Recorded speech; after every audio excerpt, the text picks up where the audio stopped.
Olá, pessoal, boa noite. Ó, todo mundo ensaiadinho, né? Gente, sejam bem-vindos a mais um Café com Segurança do Trabalho aqui na Ideia SMS. E esse café é muito especial, casa cheia, com um tema muito importante, que aconteceu algumas mudanças recentemente, que são os artigos da consolidação das leis trabalhistas. E com foco em segurança do trabalho, nós vamos ter hoje o advogado Clóvis Neto, que vai falar um pouquinho sobre isso para a gente e a gente abrir para debate, ok?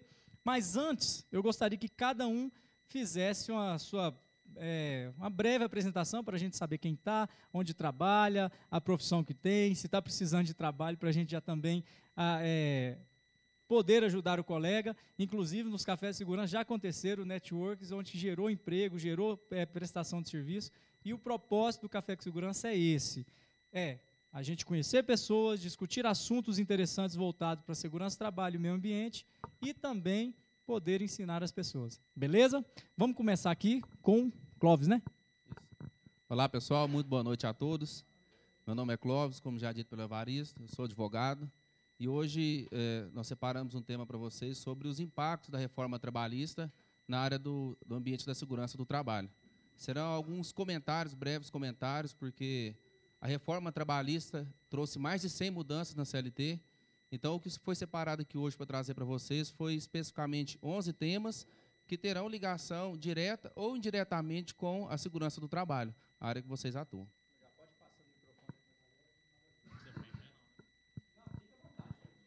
Boa noite, eu sou o Jean Gonçalves, sou engenheiro eletricista, faço pós-engenharia de segurança do trabalho. Basicamente.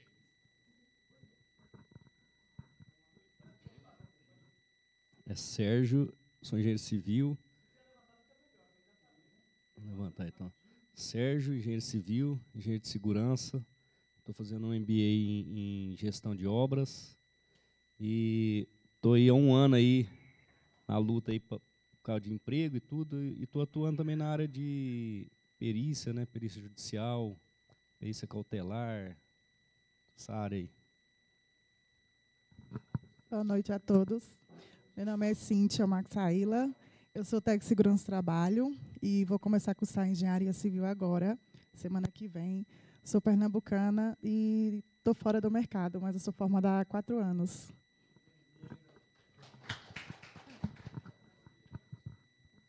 Boa noite a todos. Meu nome é Dalva, eu sou formada em técnico de segurança, mas não trabalho na área. E agora estou fazendo bombeiro civil.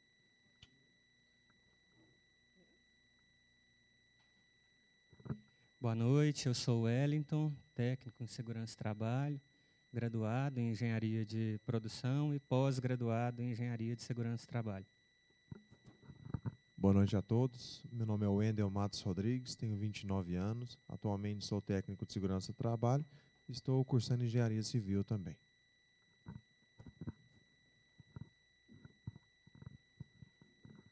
Boa noite, meu nome é Lidiane, eu estou formando em segurança do trabalho e estou fora do mercado por enquanto.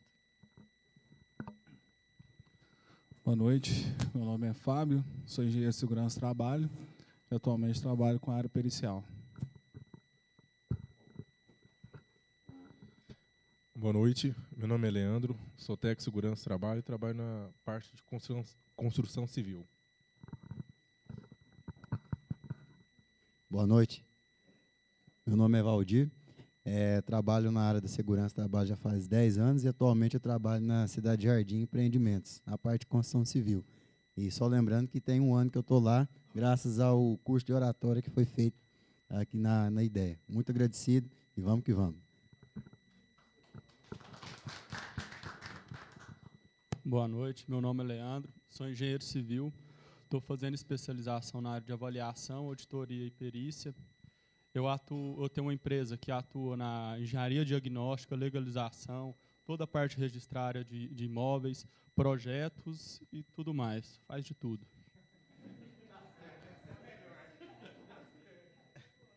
Boa noite, meu nome é Raul, eu trabalho no PCP da JBS, sou formado em engenharia de produção e faço pós-graduação em engenharia de segurança do trabalho. Boa noite, meu nome é Cristiane, sou contadora, gestora de recursos humanos e estou terminando técnico de segurança do trabalho. Trabalho hoje, atualmente, no financeiro da Nestpub.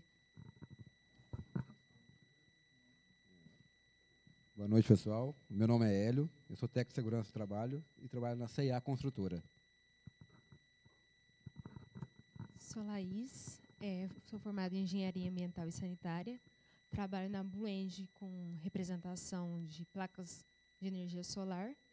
Ainda não estou trabalhando exatamente na minha área, mas estamos aí. Boa noite, pessoal. Meu nome é Wesley, sou técnico de segurança do trabalho e estou disponível no mercado aí por enquanto. Wesley. Bom, pessoal, me chamo Wesley também, sou dono de uma empresa que chama, ela chama Base Engenharia, e atualmente eu já estou no mercado já tem 7 anos aí. A gente trabalha na parte de construção civil e especificamente voltado para a parte de projeto e execução na área de combate a incêndio e outras coisas mais aí. Quase.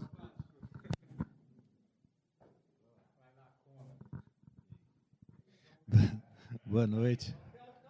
Eu sou tímido, né? Então, eu me chamo Cleidson, eu sou consultor na SS Treinamentos e a gente trabalha com treinamento, né? Proprietário não, só. Tá bom. Valeu, Cleidson. Pessoal, vamos lá então. Agora a gente vai começar o bate-papo rapidez com o advogado Clóvis de Barros. Não é Clóvis de Barros? Amanhã o Clóvis de Barros está aqui, lá na Algar, no evento que eles estão fazendo aí de inovação. Vai ser uma palestra bacana. E vamos aproveitar ao máximo, vamos anotar o que tiver de dúvida, para depois a gente perguntar, para que a gente possa sair daqui um pouquinho melhor do que a gente chegou, ok? Beleza? Olá, pessoal, novamente boa noite. Eu já iniciei a apresentação aqui minha, já falando um pouco do tema, adiantando para vocês do que seria tratado. Então, voltando aqui, vou falar para vocês um pouquinho sobre a reforma trabalhista, especificamente os impactos na área de segurança do trabalho. Como eu disse para vocês, a reforma trabalhista modificou mais de 100 itens na CLT, não é o que foi proposto para ser tratado hoje. Nós vamos falar especificamente de 11 que poderão ter impacto direto ou indiretamente na segurança do trabalho. Serão algumas considerações, alguns breves comentários. Após será dada a oportunidade a todos vocês, se quiser tirar algum questionamento, alguma dúvida sobre o tema discutido. E também digo a vocês que a reforma trabalhista, essa lei, passará a ter vigência a partir de novembro. Então, antes de lá ou depois ainda do início da vigência dessa lei, poderá ter muitas alterações, porque a lei ainda é um projeto, é algo moderno que veio para alterar o sistema trabalhista, mas que futuramente o judiciário ou até mesmo outras questões na prática que não forem aplicadas corretamente poderão ser modificadas. Bom, o primeiro tópico é sobre a configuração de grupo econômico. Para quem não conhece, o grupo econômico, na verdade, ele é formado por várias empresas que atuam, às vezes, no mesmo segmento. Na CLT, o que era tratado antigamente, essa questão de grupo econômico, era formada quando mais de uma empresa atuava no mesmo grupo econômico, desde que uma delas ficava sob a coordenação ou sobre a gerência das demais empresas. Essa questão do grupo econômico é importante no que diz respeito à ação trabalhista. O funcionário que trabalha numa única empresa que ela faça parte de um grupo econômico, no caso de uma ação judicial, ela poderá processar todas as empresas. Se elas fazem parte do mesmo grupo econômico, não tem por que processar só uma. O contrato dele poderá ter uma proteção maior em relação às outras empresas. A modificação que teve agora com a reforma foi em relação à questão da autonomia. Na CLT, antes da reforma, as empresas obrigatoriamente tinham que ter uma ligação ou uma subordinação a alguma outra empresa do mesmo grupo. Com essa reforma, acabou essa questão da subordinação. As empresas não necessariamente têm que depender da existência de uma da outra. Basta que sejam do mesmo grupo econômico, o funcionário, o empregado, poderá processar todas elas para fins de receber suas verbas trabalhistas que não foram quitadas corretamente. Em relação à proteção à maternidade, foi um novo tópico que foi modificado também. Na CLT, toda vez que uma gestante tivesse a comprovação da gestação da mulher, obrigatoriamente, ela deveria ser afastada do seu trabalho considerado insalubre, independente do grau de insalubridade. Se fosse máximo, médio ou mínimo, constatou a gestação, ela deveria ser afastada automaticamente do seu trabalho. Com a alteração, com a reforma trabalhista que passará a ter vigência a partir de novembro, haverá algumas mudanças no seguinte sentido. Inicialmente, é importante frisar que não era falado na CLT, com essa reforma, ela será afastada do seu trabalho insalubre, mas não deixará de receber o adicional da insalubridade.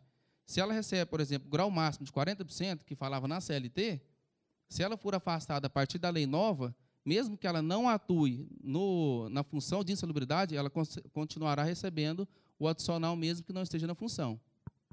A diferença agora é o seguinte: quando ela estiver no grau máximo da insalubridade, ela será afastada enquanto estiver gestante. Ela não mais atuará nessa função de insalubridade. Quando o grau for médio ou mínimo, ela passará por um exame com o médico da confiança dela e não da empresa. O médico que vai examinar ela, a questão do grau de insalubridade, se vai ter algum impacto na gestação, no feto ou na gestante, não dependerá do médico da empresa, e sim do médico particular dela, que poderá afastar ela. E quando essa mulher estiver no período de lactação, ela será afastada independente do grau de insalubridade, desde que também seja comprovado com o laudo médico. O objetivo principal dessa proteção não é só a mulher. É um direito constitucional básico de toda pessoa, direito à dignidade da pessoa humana, a pessoa ter uma condição boa de trabalho, que seja saudável a ela, e também, e principalmente, proteger o feto. O que mais é afetado na condição de insalubridade da gestação é o feto. Não só a mulher, mas também o feto, que, obviamente, a imunidade dele é muito menor e pode ter sequelas, às vezes, irreversíveis, né? Sobre o intervalo para amamentação, também houve mudança.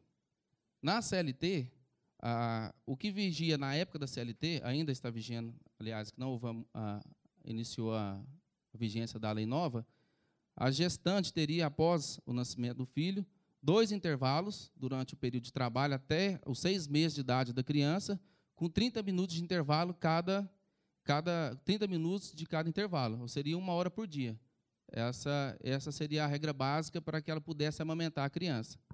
A partir da reforma, no mês de novembro, o que deverá ser mais demonstrado, o que ficou mais claro com essa reforma trabalhista, na verdade, foi a possibilidade de negociação com a empresa, com o empregador e empregado. Ou seja, a partir da reforma, esse período será discutido entre o patrão e o funcionário. O objetivo principal é atender a necessidade da gestante. Cada mulher tem um período de lactação, um período que consegue amamentar, tem mulher que resseca, não amamenta nem no primeiro mês, tem mulher que fica 2, 3, 4 anos amamentando. Então, o objetivo é atender a necessidade básica e especial daquela gestante, daquela lactante, daquela mulher. E o que ficou mais claro também com essa mudança é o seguinte sentido: a pessoa que trabalha numa área muito longe da cidade, nesse intervalo apenas de 30 minutos, ou seja, 1 hora por dia, é insuficiente, às vezes, de atender a necessidade da gestante. O filho que mora longe, às vezes está numa creche, já tem que sair do trabalho, e lá onde está a criança, amamentar ele e voltar para o trabalho.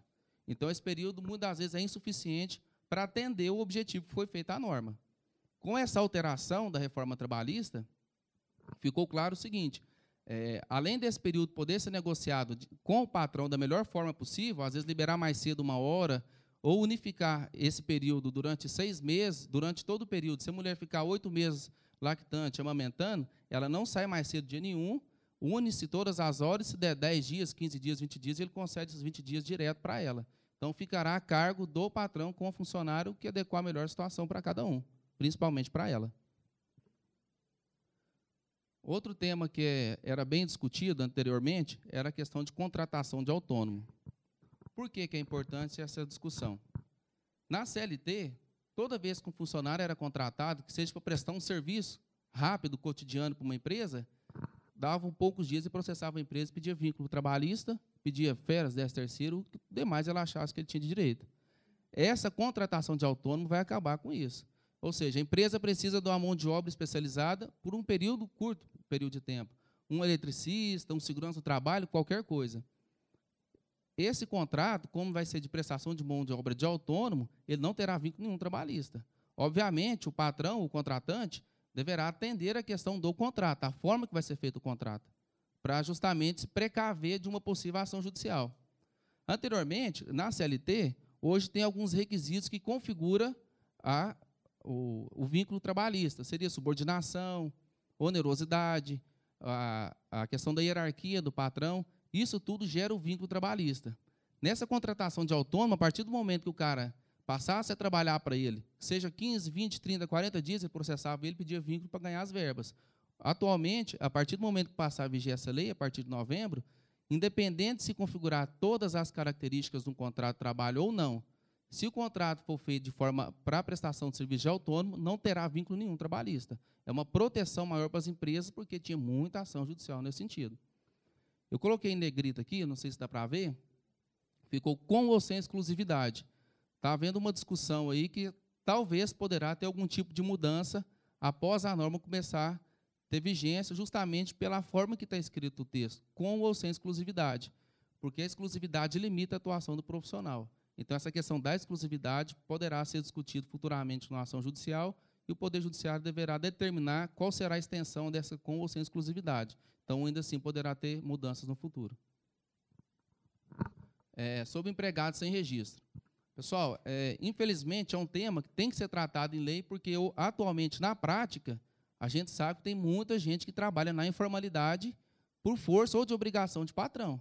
Então, assim, não é de assustar que você sair bater na porta de empresa e achar 2, 3 sem registro na carteira. Acontece. Seja por acordo entre os dois ou porque, de fato, o patrão não quer registrar. Mas acontece a situação de não ter o registro na carteira. Na CLT, cabia uma multa no valor de um salário mínimo por cada funcionário que o patrão não registrasse. E se ele fosse reincidente, mais uma multa de um valor de um salário por cada funcionário sem registro. A partir da reforma trabalhista em novembro, esse valor da multa vai ser R$ 3.000 por cada funcionário sem registro na empresa. E se ele for residente, mais R$ 3.000 por cada funcionário que tiver sem registro na carteira. O único valor que será menor, que vai diminuir, é para pequena empresa, microempresa e empresa de pequeno porte, que passará a ser R$ 800. A diferença é essa. Mas, em regra geral, será o valor de R$ 3.000 por cada funcionário sem registro na empresa. E aqui em Uberlândia, às vezes na região próxima aqui, não se vê com tanta gravidade essa situação de empregados sem registro, mas para o lado do norte, para cima do país, a situação é bem crítica. Ainda não é de assustar que se encontra ainda trabalhador trabalhando como escravo ainda tem. Na Ambev, próximo, antes da Ambev ficar pronta, foi encontrado pessoal ali em situação de escravidão, trabalhando aqui em Uberlândia. Horas em itinere. Para quem não conhece esse termo itinere, é uma verba que era dada ao trabalhador quando o local de trabalho dele era muito longe da cidade, era desprovido de transporte público, e enquanto ele estivesse dentro de um transporte fornecido pela empresa até chegar no local de trabalho, já era computado como a jornada de trabalho dele. Então, era calculado o valor da hora de trabalho e incluía esse adicional de hora in itinere, é o tempo que ele gastava para chegar até a empresa, desde que fosse desprovido de transporte público. Acabou com essa reforma trabalhista, acabou. Por quê? Entendia-se na CLT que o funcionário estava à disposição da empresa, mas se ele está dentro de uma van a caminho da empresa, ele não está trabalhando. Então, o objetivo da norma foi justamente afastar o pagamento dessa verba. Então, a partir de novembro, para quem trabalha longe, que não tem transporte público para ir, que vai, por exemplo, de uma van fornecida pela empresa, não mais receberá esse adicional de horas em itinere. Vai acabar porque o entendimento do legislador, do criador da lei, dos criadores da lei, é que o funcionário não está à disposição da empresa. Atividades ou operações insalubres. Na CLT, como anteriormente eu disse a vocês, havia um percentual de 40% para grau máximo, 20% para grau médio e 10% para grau mínimo para adicional de insalubridade. Com a reforma trabalhista, vai haver uma mudança nesse sentido. Primeiramente, o que vai determinar o grau de insalubridade vai ser a convenção coletiva ou o acordo coletivo de trabalho, não mais a CLT. Vai ficar a cargo das empresas representantes, dos sindicatos representantes, junto com as empresas, negociar qual vai ser o grau e a forma de pagamento.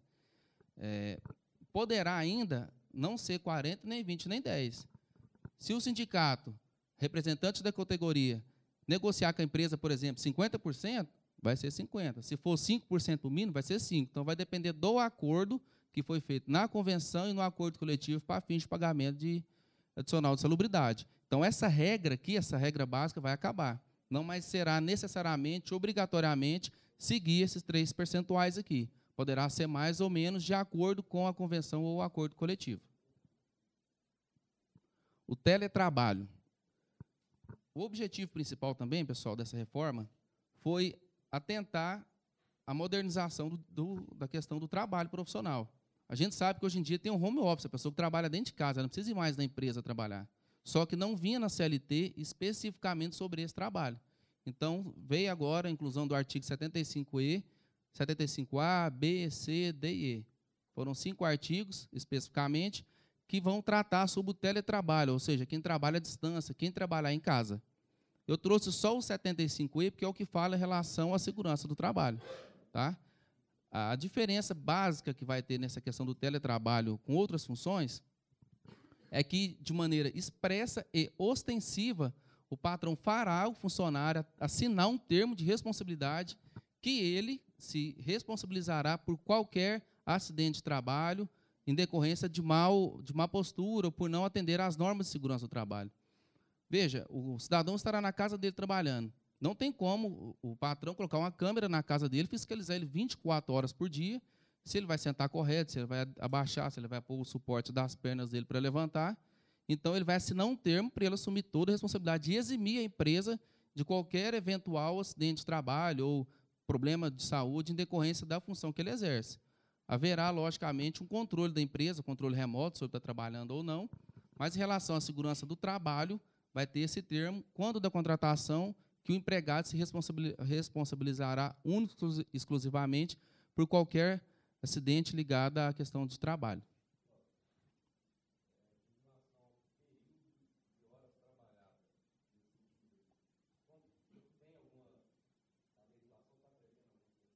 Eu vou, assim, ao finalzinho, eu vou responder essa questão. Você anota, por favor? E aí eu já trago para você ao final como será. Relação ao uniforme. Parece uma coisa bem básica, essa questão do uniforme, mas que na CLT não tinha específico tratando sobre essa questão de uniformes. O uniforme do funcionário, em tese, a gente pensa por óbvio, que é a obrigação dele manter esse uniforme limpo e higienizado para a sua prestação de serviço na empresa.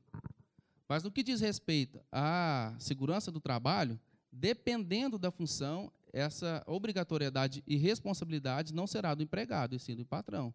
Por exemplo, aquele funcionário que trabalha com agente nocivo. Imaginemos aí um cidadão que trabalha com benzena, algum produto de posto de combustível. Não tem como esse cidadão levar essa roupa para a casa dele, para lavar essa roupa e voltar para trabalhar no dia.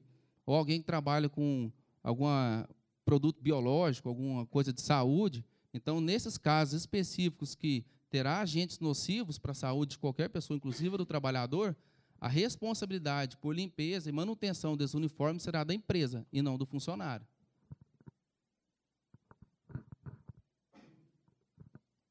Em relação ao objeto ilícito na convenção coletiva de trabalho e no acordo coletivo de trabalho. Como eu disse a vocês anteriormente aqui, a convenção coletiva de trabalho trará para os funcionários da empresa as regras do pagamento dos adicionais de insalubridade. Acontece o seguinte: apesar dessa expansão do poder da convenção coletiva, do acordo coletivo, algumas coisas ela não poderá suprimir, retirar direito do funcionário. A convenção coletiva de trabalho, o acordo coletivo, terá uma supremacia, uma superioridade sobre a lei, sobre a CLT, mas apenas com o intuito de melhorar os direitos do trabalhador. Jamais a convenção coletiva ou o acordo coletivo de trabalho poderá suprimir os direitos dele, especialmente sobre higiene e segurança do trabalho, insalubridades ou agentes perigosos para a vida do trabalhador. Então, como eu disse a vocês, a convenção coletiva ela poderá mudar a taxação relativa à porcentagem do pagamento do adicional de salubridade, acima dos 40% no máximo ou até abaixo dos 10% no mínimo, mas jamais a convenção vai retirar o seu direito de receber o adicional de salubridade. Então, somente através de lei, o Ministério do Trabalho que irá atuar nesse sentido, para fins de saber se terá ou não o trabalhador o direito de receber esse adicional de salubridade de acordo com a função que exerce. Bom, como eu disse a vocês no início, o objetivo era trazer algumas considerações, alguns comentários acerca das mudanças, especificamente ligadas à segurança do trabalho. E como também dito pelo Evarista, fica agora a cargo de vocês tirar alguma dúvida ou esclarecimento sobre o que foi falado para vocês aqui agora. E aí, galera? Presta o microfone aí. Bom, eu notei um punhado de coisa, não sei vocês. Aí vamos fazer o seguinte, se quiser falar alguma coisa, levanta a mão, pega o microfone, o Nando está com o microfone e eu estou com outro aqui, fica mais fácil. A primeira coisa que eu queria perguntar, talvez seja dúvida de vocês, é sobre o que, na essência, a gente pode encarar que mudou na CLT, entendeu? Na essência. Bom, pessoal, o que trouxe de primordial nessa reforma trabalhista foi a possibilidade de acordo entre patrão e funcionário. Tá? Ficou claro um leque de possibilidades de alteração, por exemplo. Todos nós aqui trabalhamos juntos na mesma empresa, exercendo a mesma função. Não obrigatoriamente todos nós vamos receber o mesmo salário. Se o patrão chegar no Evaristo, Evaristo, você é um cara muito bom, eu vou te pagar R$500 a mais. Isso é ele, o Evaristo. Então, assim, a mudança que teve nessa reforma trabalhista é que ficou fácil e claro a forma de contratação. Muita gente pensa, poxa, mas e aquele funcionário, aquele empregado que não tem conhecimento, que não tem estudo, às vezes, que é leigo nesse tipo de contratação, ele vai ser prejudicado. Para isso, nós temos o judiciário. Se ele trabalhou 1, 2, 3 anos, e quando ele saiu, ele entendeu que aquele contrato foi prejudicial para ele, a empresa sugou dele, não pagou o que era devido dele. Ele leva essa parte do judiciário, o Poder Judiciário vai modificar e vai pagar o que é dele de direito. A reforma trabalhista ela não veio para retirar direitos. Em seguinte sentido, o salário mínimo, por exemplo, ninguém vai trabalhar no Brasil para ganhar menos que um salário mínimo. A reforma não mudou isso. Então, se haver essa questão da modificação de possibilidade do empregador negociar com o empregado ou o contrato, a forma que vai ser, obrigatoriamente as regras básicas não serão mudadas, não foram mudadas. A questão do salário mínimo, por exemplo, ninguém receberá menos que um salário mínimo. Então, assim, alguns direitos básicos vão continuar, não serão modificados. O que mudou, pessoal, foi a questão mais prática do dia a dia. O direito básico do trabalhador está lá na Constituição, e não tem como mudar a Constituição da forma que foi feita aqui. Entendeu? Então, o direito básico do trabalhador vai continuar da mesma forma.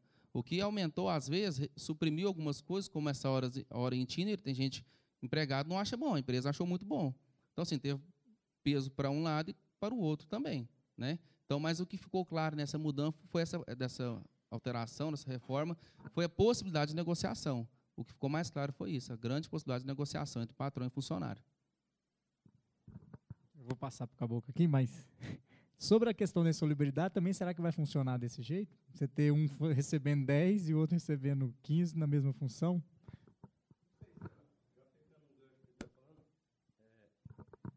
Já pegando o gancho que o Evaristo está falando, você tinha citado sobre insalubridade. Periculosidade também. Vai ter como negociar esse percentual aí, que hoje é 30%, ou não vai mexer nisso, será? Então, na norma, não tem nada falando sobre a periculosidade. Sobre a insalubridade, sim. Mas no que você disse em relação a cada funcionário, não. Como eu disse, o que vai determinar a porcentagem é a convenção coletiva da categoria em geral. Não, o patrão não poderá chegar para o Evaristo, eu vou te pagar no grau máximo 40%, para você 50%, para ele 35% para ele. Não. Então, assim, a convenção coletiva, o acordo coletivo da categoria inteira, que vai determinar qual vai ser o percentual mínimo, máximo ou médio. Poderá passar dos 40% do máximo ali, como poderá ser abaixo dos 10% com o mínimo, como é na CLT. Mas vai depender do acordo coletivo, da convenção coletiva, da categoria inteira. Não vai ser individualizado por cada pessoa. Nessa mesma questão aí da insalubridade, o tipo de risco que ele está influenciando não vai ter influência nenhuma. Tipo, o cara está mexendo, a exposição dele é muito frio, dele é pouco frio. Essa questão não vai ter influência nenhuma no valor? Vai entrar na convenção, provavelmente, porque cada categoria tem a sua especificidade. Ele que trabalha numa plataforma tem uma especificidade completamente diferente. Quem trabalha, às vezes, tem uma função semelhante, mas fora de uma plataforma. Então, a convenção coletiva vai trazer isso. E, como eu disse a vocês, como é uma norma nova, provavelmente, na prática, vai encontrar muito obstáculo. Então, é onde que vai entrar as demandas repetitivas, vai entrar o Poder Judiciário, justamente para adequar a necessidade de cada situação. Então, assim, às vezes, a gente olhando a norma, parece que ela está bem perfeita, mas quando vai encaixar na prática, aí entra essas discussões. Às vezes o sindicato não sabe como faz, aí às vezes a empresa quer suprimir ou aumentar um direito que não tem, então vai caber ao judiciário depois, quando as pessoas começam a entrar com a ação judicial questionando essa questão, os próprios sindicatos entrando com representação lá no TST, que é o órgão máximo da Justiça do Trabalho, aí eles vão delimitar, determinar, olha, na região tal, o sindicato entrou com a ação, vai ser tantos por cento, vai ser o valor tal. Então, assim, por enquanto, ainda está bem superficial a realidade como vai ser. Eu esqueci, o Edivaldo está por aí? Alô, Edivaldo? Será que ele abandonou a gente? Edivaldo tá. Opa! Estou te Rapaz, copiando o tempo todo. se apresenta aí, porque agora que eu lembrei, véio, nós temos que conectar você aí com a turma. Fala rapidinho sobre você, que nós acabamos que no início falamos e depois esquecemos aí. Manda bala e se tiver alguma dúvida, já aproveita e já aponta aqui para o advogado e mete a bala pro rumo dele. Eu acho que o Evaristo, né, foi bem oportuna a participação do doutor. Eu acho que ainda é muito novo, né? Tem muitas coisas aí que são novas, né? Essas flexibilizações aí. Eu acho que ainda vai ter ainda muita coisa para ser interpretada e ainda ser julgada, né? Mas eu acho que um dos pontos fortes aí que talvez pode até beneficiar a gente, né, como prevencionista, é essa questão aí do trabalho home office, né?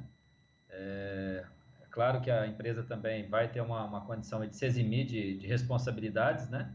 A partir desse termo, ele vai ter uma validade legal, mas eu acho que é uma flexibilidade que isso pode gerar até oportunidades aí para muitos profissionais também, né? Eu acho que isso é um ponto bastante interessante. Agora, ainda é novo, né?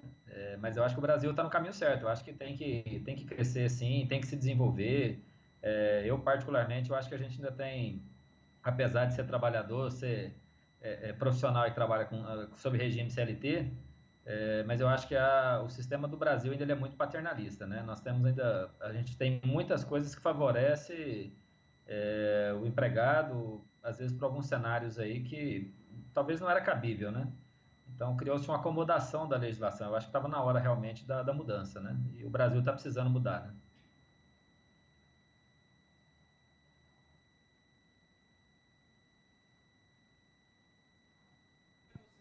Quem é o Edivaldo aí? Nós estamos curiosos para saber quem é o Edivaldo.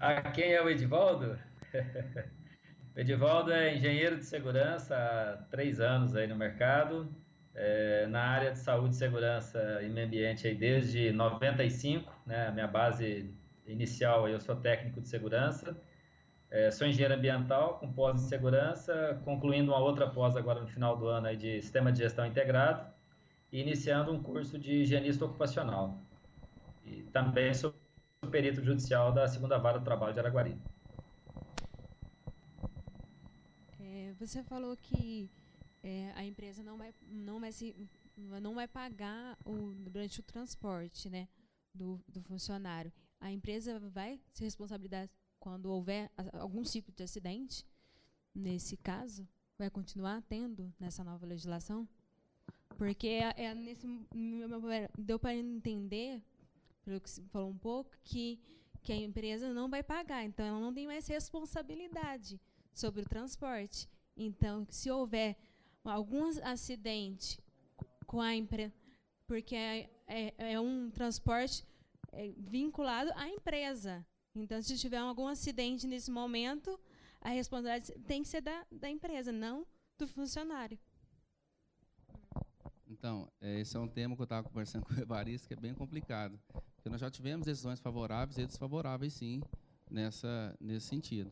Então, assim, partindo de um intuito de interpretação, a partir do momento que o funcionário está numa van, que a empresa que está conduzindo ele, obviamente, se acontecer um acidente pela motorista da empresa, a responsabilidade é da empresa. Então, às vezes, pode não ser considerado acidente de trabalho, como pode ser, mas se não for considerado acidente de trabalho, de toda forma, a responsabilidade é da empresa. Porque, veja, essa hora em itinere, ela é paga para aquele local que é desprovido de transporte público. Então, igual aqui no Posto 50, para quem mora em Uberlândia. Às vezes, não tem ônibus que vai para lá. Então, a van do Posto 50 sai aqui do Terminal Central e deixa o pessoal lá no posto de combustível. Então, nesse trajeto, a van é da empresa, o motorista é da empresa. Então, às vezes, se não der, no caso de uma interpretação diferente, se não der acidente de trabalho, especificamente, de toda forma, a responsabilidade é da empresa. O motorista é da empresa, a van é da empresa, ele está sobre a responsabilidade da empresa a partir do momento que ele entrou nela no terminal e passou a estar dentro do transporte fornecido por ela, a responsabilidade da empresa, a segurança dele. Estourar um pneu, capotar, qualquer coisa que acontecer, a responsabilidade é da empresa.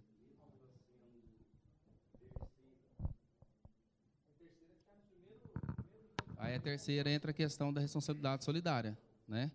Se a empresa é somente prestadora de serviço, ela poderá entrar na questão da responsabilidade solidária para responder. Às vezes, o que pode acontecer? A empresa que presta serviço só de transporte, ela é menor, mas a fins de contrato civil entre uma empresa e outra, a sua empresa que te contratou indeniza você e depois ela entra com a ação de ressarcimento contra a empresa de transporte. Mesmo que não haja questão trabalhista, tem um vínculo civil entre as duas empresas. Então, a sua empresa vai te indenizar e depois ela entra com ação de ressarcimento contra a empresa causadora do dano. Meu nome é Enéas. Doutor, primeiro, obrigado, bem bacana isso aí, né? Essa apresentação. E, assim, é um comentário, principalmente no nosso ramo de prestação de serviços. Eu acho que esse contrato autônomo ele vai ajudar bastante, né? Porque, principalmente a gente, né, da área de treinamentos, apesar de ter, né, ali o nosso suporte interno, em alguns momentos nós temos uma demanda que atinge um número maior, né? Ou seja, seria necessário contratar mais pessoas. E de você conseguir, através, né, dessa mudança, já fazer uma contratação e não correr o risco depois de alguém querer sentir o dolo, né, que foi lesado, né, alguns até por maldade, porque realmente ele sabe que ele foi contratado aí para fazer só aqueles momentos ali. Então isso eu vejo assim fantástico, esse ponto, né? Agora um ponto preocupante que eu vejo é que ainda assim não foi esclarecido é a questão de que nós temos toda a documentação para trabalhar dentro de empresas, né, principalmente das empresas multinacionais, as maiores, que solicitam aí a documentação de PCMSO e PPRA, né? Então, assim, não fica claro ainda se, por exemplo, se eu fosse contratar o Wesley com a empresa dele para prestação de serviço, quarteirizar, né, digamos assim, eu pediria o PCMSO e o PPRA dele, né? Agora, tendo esse contrato autônomo, é onde que eu te falo que assim que eu não sei, talvez você possa me responder. Nós vamos poder pedir esse PCMSO e PPRA diretamente para este prestador de serviço, ou ele vai ser abarcado dentro do nosso, né? É isso.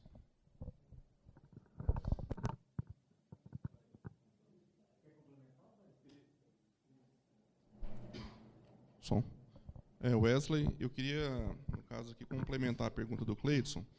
Até quanto tempo a norma fala que é considerado como trabalho autônomo? Porque eu posso, de repente, contratar a empresa aqui do Evaristo para ficar comigo lá 1 mês, 30 dias, 2 meses. Mas vamos supor que eu pego uma obra muito grande, ele vai ficar comigo 11 meses e eu faço um contrato como autônomo. É permitido ou não, ou entra em outro regime? Bom, sobre a sua pergunta, eu vou ficar te devendo uma resposta concreta. Eu poderia te dar alguma resposta, mas ficaria no achismo. Então, eu acho que não seria adequado a minha parte responder no achismo. Tá? Aí tem um grupo, não tem? Eu trago a resposta e te passo ela, às vezes, pelo grupo que está formado pelo Evaristo. Tá? Lembrando aí a questão do PPRA, né? Se pode abarcar ou se não precisa do PPRA. Isso que você está comentando. Justamente, né? Sobre isso.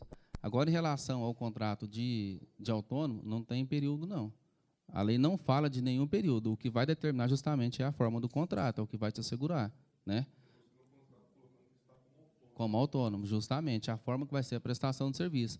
Porque você fazendo esse contrato de prestação de serviço como autônomo, por mais que estejam os requisitos do artigo 3º da CLT para fins de vínculo trabalhista, o contrato é que vai quebrar o vínculo, entendeu? É o contrato que vai determinar, dependendo do período, se é um mês, 2 meses, 1 ano, 2 anos, é o contrato que vai determinar.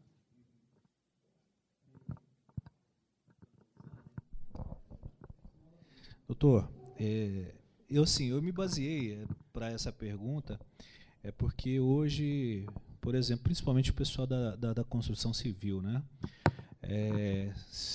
Na norma está descrito que se você tem acima de 20 funcionários, deve ser realizado ali o PCMAT, né? Substituindo o PPRA. Mas se entendeu da seguinte forma, que na obra, por mais que sejam terceiros que estão ali, ou subcontratados, eles teriam de emitir o PPRA e a obra em si fazia o PCMAT da obra toda, né? Então, assim, pelo menos na minha visão, eu acho que vai ficar mais ou menos nesse molde também, a questão do PCMSO e PPRA. É apenas uma colocação, assim, um pensamento. Né?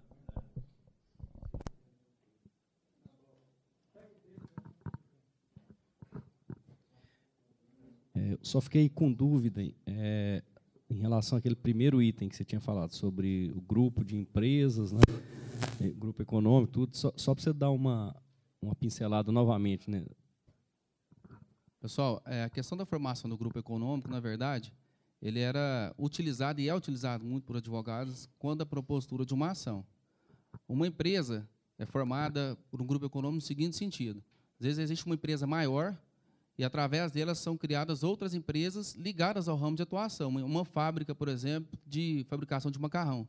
Depois cria uma fábrica da mesma massa, mas que não de macarrão, mas é subordinada a essa grande, isso na regra da CLT. Outra de venda desse produto de macarrão. Então, todas elas estão no mesmo setor econômico de atuação, subordinadas a uma empresa maior. Essa é a regra da CLT. Essa questão do grupo econômico, ele é demonstrado quando, por exemplo, uma família. Nós todos aqui somos irmãos, cada um tem uma empresa, e muitas das vezes existe alguma ligação direta ou indireta da nossa empresa, seja financeira ou administrativa, ou qualquer coisa nesse sentido. Então, um funcionário saindo para processar a empresa que ele trabalhava, se existe alguma função de gerência minha sobre as outras 3 empresas, ele pode processar as 4. O consórcio de empresa. A reforma vem falando sobre isso também. O funcionário vai ter que comprovar esse vínculo? Essa questão aí, ô Sérgio, Evaristo, levantar, não sei para quê, mas tá bom. Essa questão, eu acredito que vai direcionar para o consórcio. Geralmente, você já trabalhou em obra, você sabe que tem o consórcio que é o gestor da obra. Ele que é o que manda na obra. E, geralmente, quando você processa, vai diretamente para essa empresa. Já trabalhei em obras que você tem 3 grandes empresas, só que tem uma que é a mandatória, que é a que representa o consórcio perante a lei. Agora, o que está se discutindo aqui, acredito que ele pode processar as 3 empresas para receber a indenização dele, não fica vinculada a só uma. É isso que está acontecendo. Já tem esses casos na justiça, só que a lei não deixava isso bem claro. A pessoa processava o consórcio com todas as empresas, mais quem contratou, até receber o que tinha que receber. Agora... Isso. A título de exemplo, para vocês entenderem, eu tenho um caso particular no seguinte sentido. É um grupo econômico, mas o registro da empresa está em nome de pessoas diversas. Mas, após buscas a encontrar o contrato social de cada empresa, verifica que a residência de moradia de todas é a mesma. Ou seja, tem uma empresa em São Paulo, uma em Minas, uma em Paraná, e outra em tal, e outra em tal. Cada empresa está no nome de uma pessoa. Só que a residência de moradia no contrato social de todas as empresas é de um só. Por exemplo, eu, Evaristo, nós 5 aqui, cada um tem uma empresa no estado do Brasil. Só que lá no contrato social está assim, Evaristo mora na Rua Bahia, Clóvis na Rua Bahia, Jean na Rua Bahia, Flor na Rua Bahia. Todo mundo mora no mesmo lugar. Então, dá a formação de grupo econômico, ou seja, tem alguma ligação entre a gente. Ou a gente é tudo família, mora junto, é alguma coisa. É alguma coisa. Então, na prática, é considerado grupo econômico e cabe a responsabilidade solidária das 5 empresas. Aí, depois, o juiz vincular 5, uma paga, e se a outra achar que essa que pagou, acho que não deveria ter pagado, ela entra com a ação pedindo a diferença para as outras empresas. Mas Em relação a essa corresponsabilidade, isso hoje já não ocorre já?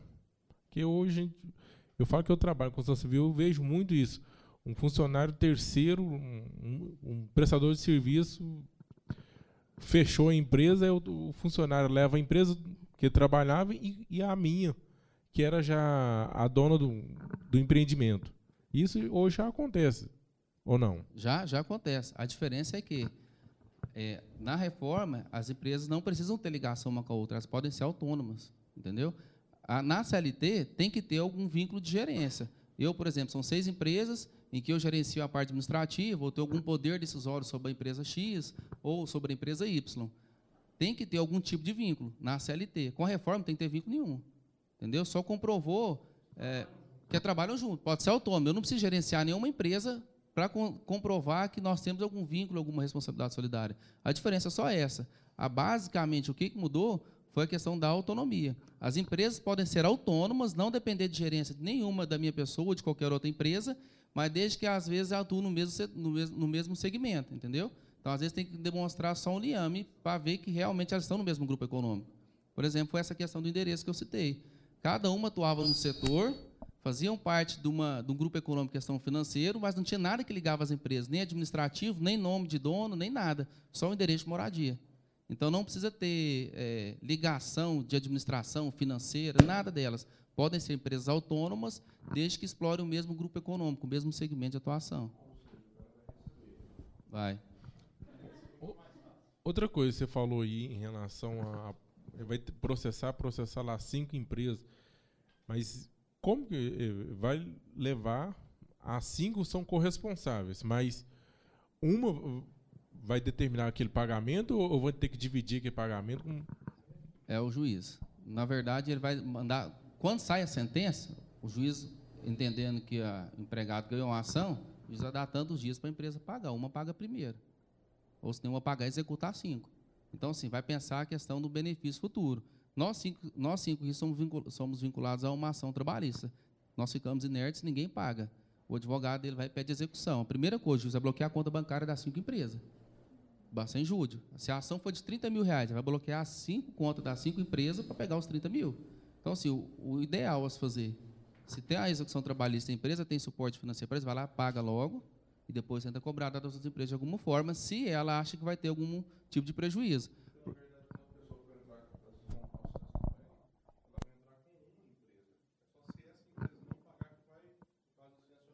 Não, logo no início vai processar as 5.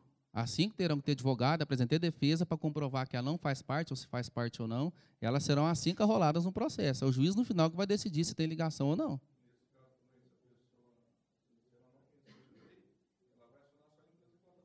Sim. O que acontece...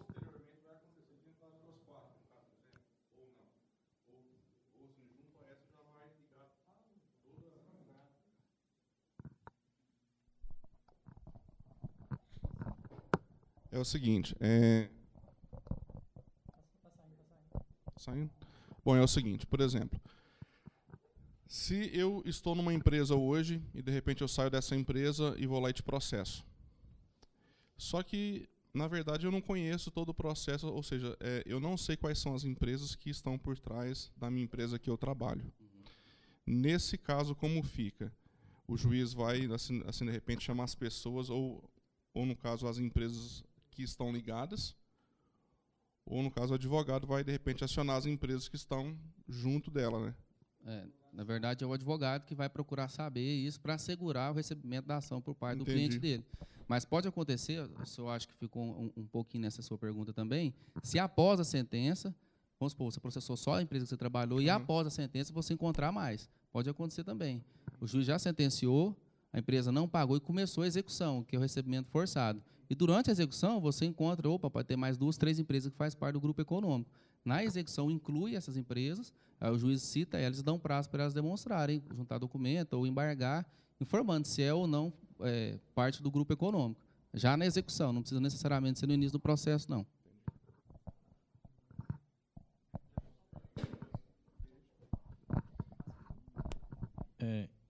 Jean, em questão você falou lá das multas, né, que a empresa vai ter se o funcionário estiver sem registro. No caso, os funcionários freelance também entram nessa questão, porque às vezes o cara é contratado para executar um projeto. Às vezes aquele projeto dura, sei lá, 1 mês, 2 meses, dependendo do tipo do projeto. Então, aí vai ter que ser feito um contrato para poder prestar freelance também? Sim, nesse caso entra a questão da contratação do autônomo, é o específico. Aí entra a atuação preventiva da empresa. A empresa tem que se assegurar, ter alguém do jurídico preventivo para evitar ações trabalhistas nesse sentido também. Então, a empresa fará um contrato com você de prestação de serviço de autônomo justamente para quebrar o vínculo trabalhista. Então, tem que ter o contrato. Chegou a fiscalização? Contrato. Ó, o prestador de serviço, ele é terceiro, não é funcionário da empresa, ele é um autônomo, está aqui só prestando serviço durante o período X ou até terminar o serviço tal. Entendeu?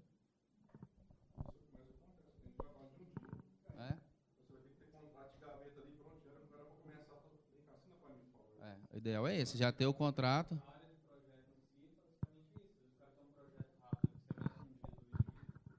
Fazer contrato para tudo isso.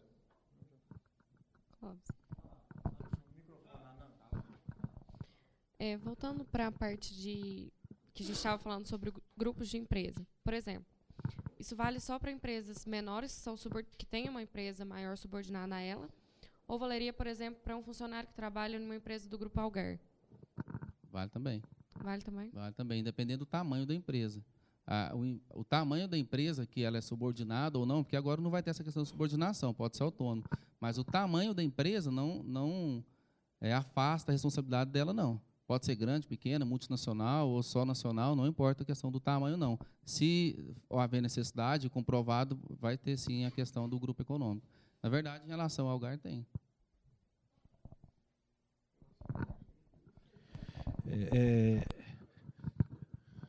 Assim, provavelmente não deve ter saído ainda como serão feitos, ou já. Por exemplo, no contrato do autônomo, ele vai ter o direito também os direitos trabalhistas dele ali durante aquele período ou não? Não, nesse caso não, ele é só prestador de serviço. Para ter essa questão de férias, 13ª, tem que ter vínculo empregatício e assinar a carteira e registrar aí, é normal, como funcionário da empresa. O prestador de serviço ele é autônomo, não terá direito nenhum a férias, 13ª. Na verdade, o objetivo é esse dessa norma, é afastar essa responsabilidade aí. Como ele disse, o cidadão trabalhava tendo experiência, 4, 5, 6 meses, ou até menos, 15 dias para quebrar um cano que estava lá e entra com a ação judicial pedindo as verbas dele. O objetivo do contrato é justamente esse, evitar esse tipo de pagamento de verba.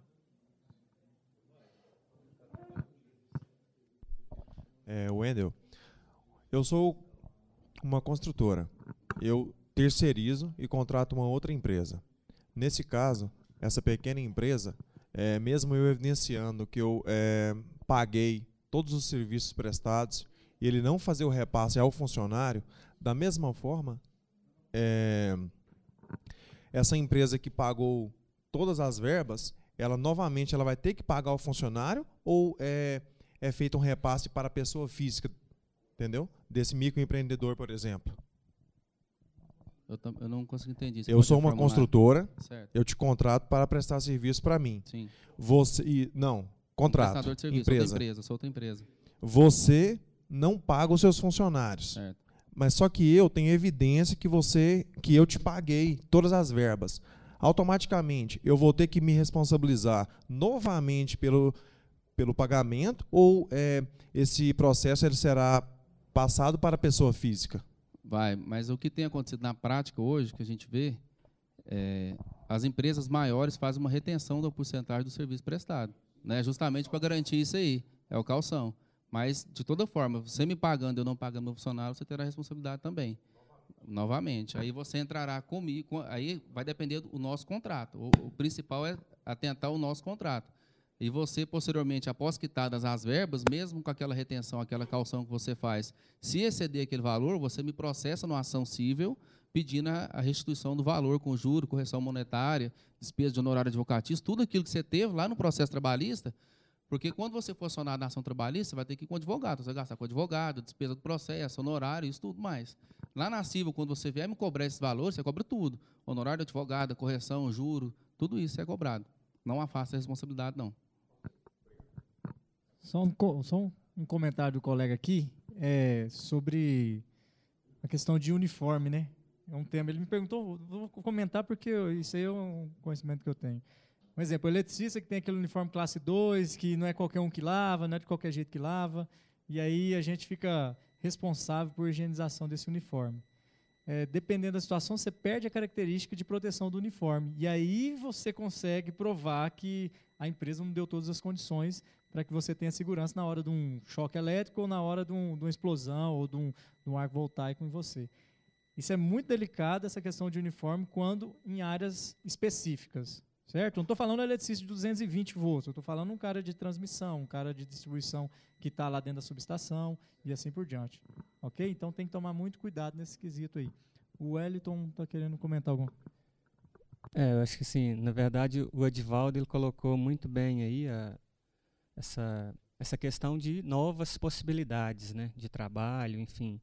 E aí com a entrada do E-Social também já em 2018, a colega se apresentou, é contadora, né? Enfim, aquelas empresas que não têm necessidade, né, de formação de um SESMIT, eu acredito que em muitas delas isso ficará a cargo de contadores, né, que por sua vez podem não ter o conhecimento necessário da área de segurança do trabalho e naturalmente isso vai abrir possibilidades, né, para os trabalhadores da área, enfim, essa questão de home office, enfim.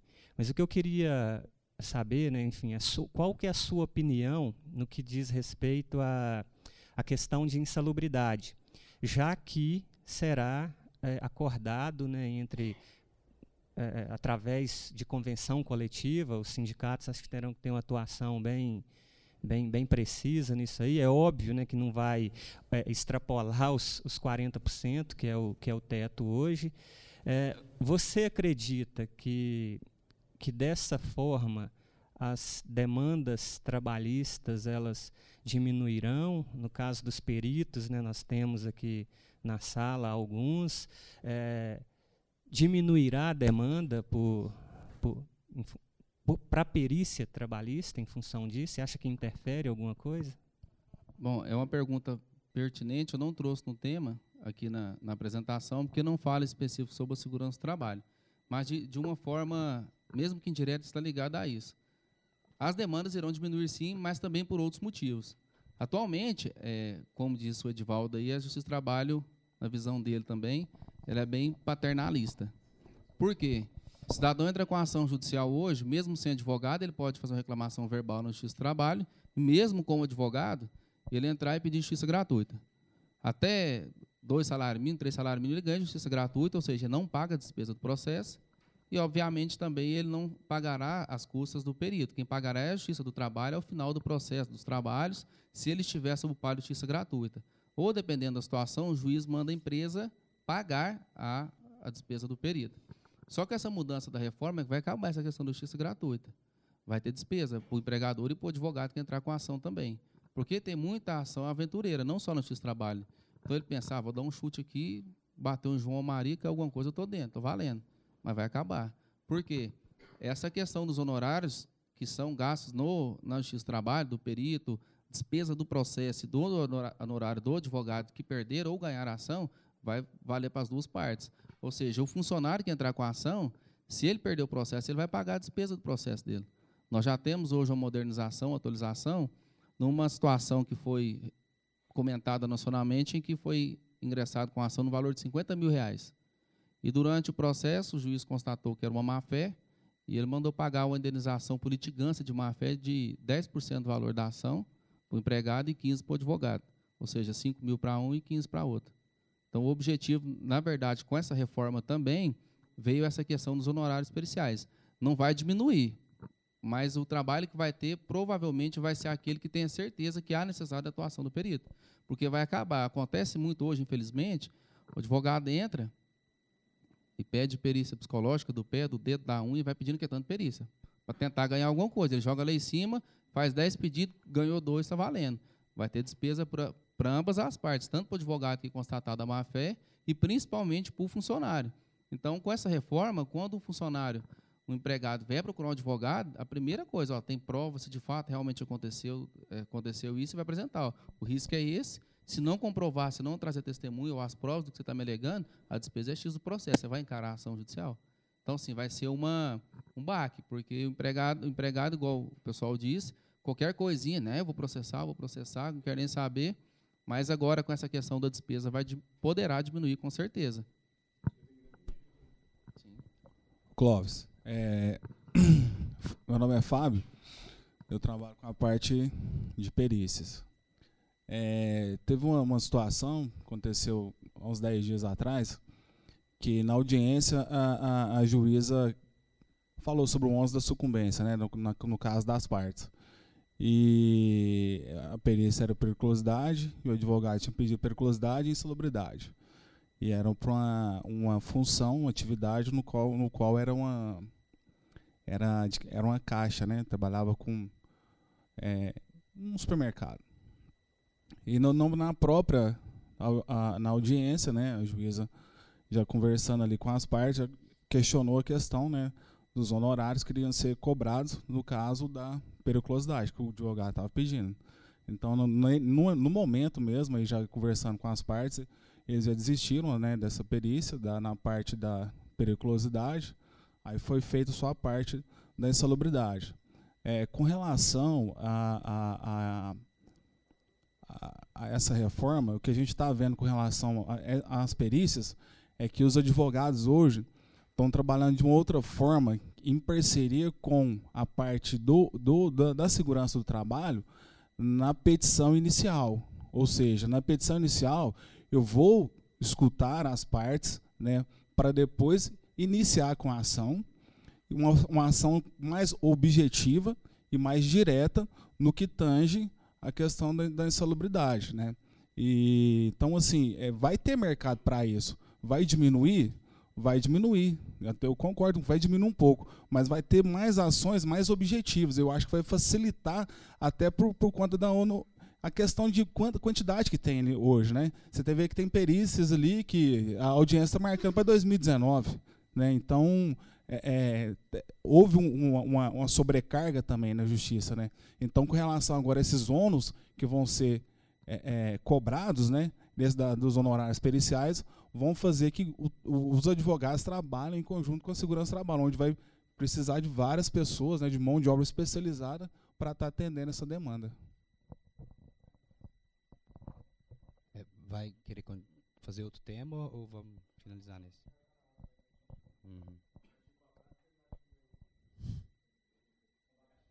Beleza.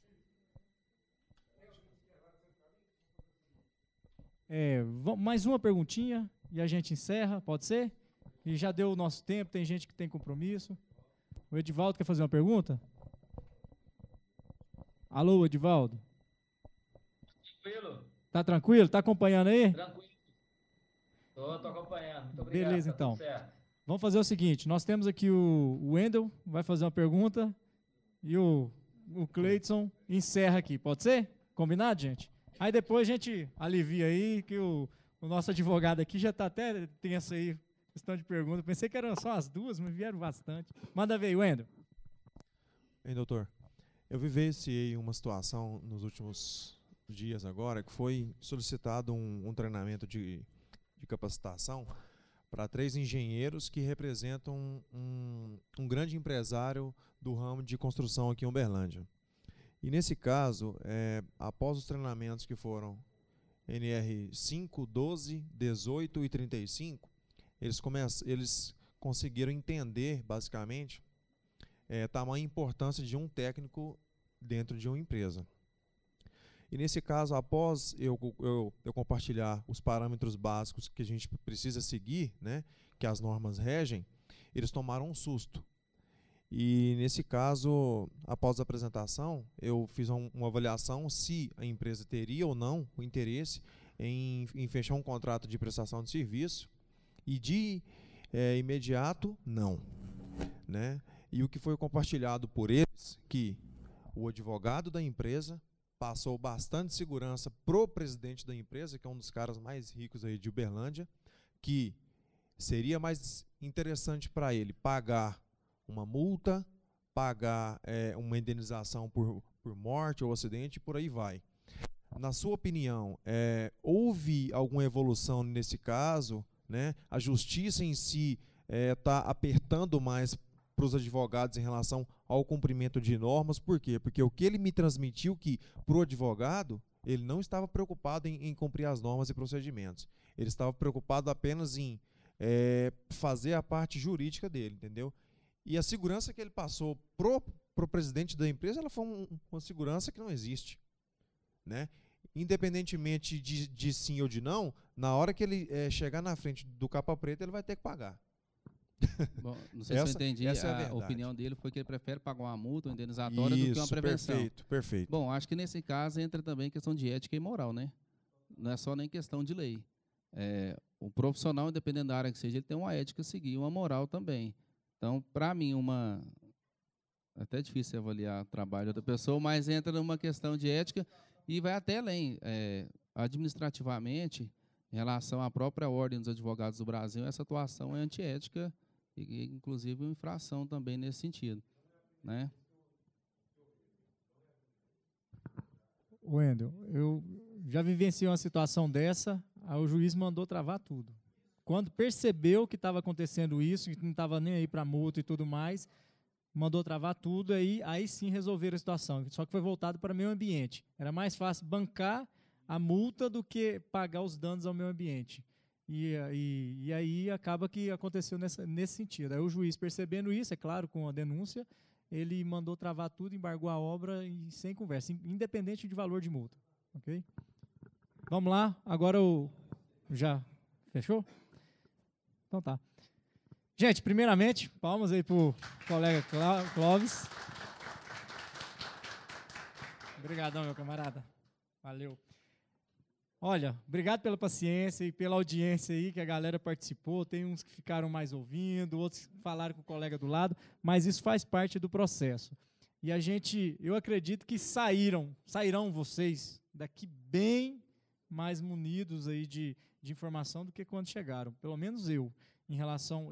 Olha que eu já tinha lido para acompanhar aqui a apresentação do Clóvis, mas muitas coisinhas vêm da prática, vêm do dia a dia, é do perito, é do técnico, é do engenheiro, é do empresário, e isso vai gerar discussão por um bom tempo, com certeza. Só queria deixar um anúncio aí, rapidamente. Eu ainda não fechei com ele, mas está quase fechado. O nosso colega Wesley, ele está trabalhando com um sistema de combate à detecção de incêndio e detecção e alarme. Provavelmente, o próximo tema do Café com Segurança será aí ministrado e conduzido aí pelo Wesley via rádio. E a gente só tem que ver a questão de agenda para ver se ele consegue e para a gente mobilizar as pessoas e tentar fazer esse Café com Segurança mensalmente, daqui para o final do ano, para a gente trocar ideias, fazer network. E eu peço a vocês, divulguem, peço a vocês, compartilhem com a turma aí. A gente vai mandar no grupo o link lá do Facebook, a hora que postar foto e tudo mais. E se tudo deu certo na gravação, a gente vai subir o vídeo para o canal do YouTube. E quem quiser rever, quem quiser ver a carinha de cada um que perguntou, vai estar lá pro resto da vida, ok? Obrigado pela atenção, gente. E, vão todo mundo com Deus e vamos ajudar aqui, a finalizar. Beleza. Pode finalizar. Um abraço. Agora vamos só tirar uma foto todo mundo aqui, ok?